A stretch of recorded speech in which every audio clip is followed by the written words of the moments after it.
Assalamualaikum. Berjumpa lagi dengan channel Madrasah.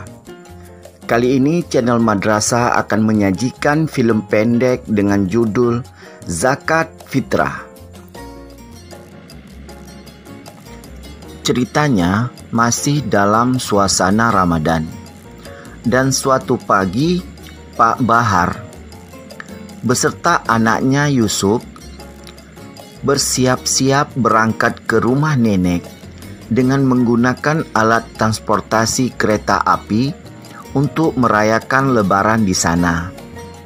Selama dalam perjalanan, terjadilah percakapan antara Pak Bahar dan anaknya mengenai zakat fitrah.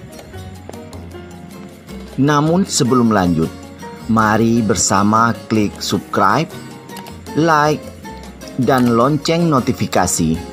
Karena itu sangat berarti bagi kami untuk menambah semangat membuat konten yang bermanfaat.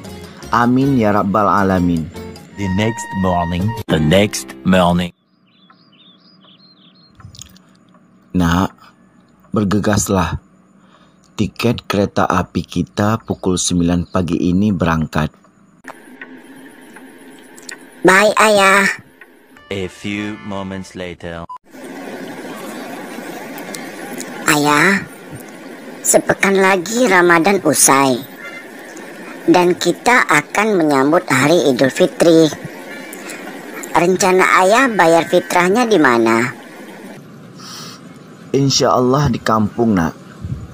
Oh ya, kamu tahu nggak bahwa zakat fitrah itu wajib dikeluarkan setahun sekali pada saat bulan Ramadan hingga batas sebelum sholat Idul Fitri. Iya ya, barang siapa yang menunaikan zakat fitrah sebelum sholat Id, maka zakatnya diterima. Dan barang siapa yang menunaikannya setelah sholat Id, maka itu hanya dianggap sebagai sedekah di antara berbagai sedekah. Hadis riwayat Abu Daud.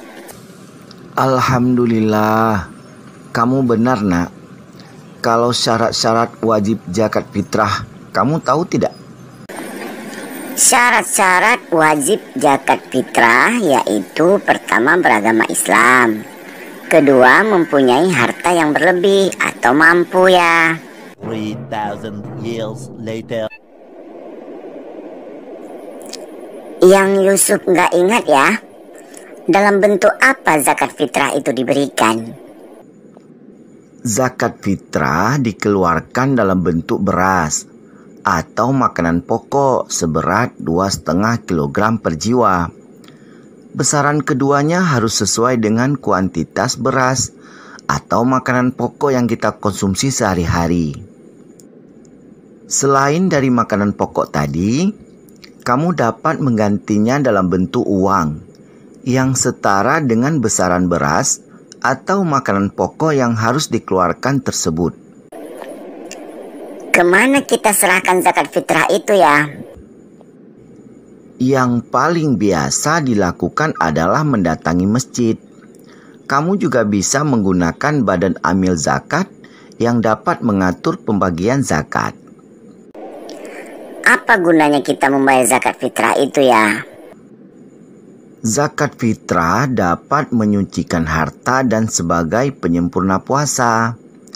Di setiap harta yang dimiliki ada sebagian hak orang lain. Tidak ada alasan bagi seorang umat muslim yang mampu untuk tidak menunaikan zakat fitrah. 80,000 impressions later. Would you please stop imitating me? It is starting to get very annoying. Alhamdulillah, kita hampir sampai nih, Nak. Senang rasanya bisa berlebaran di rumah nenek ya.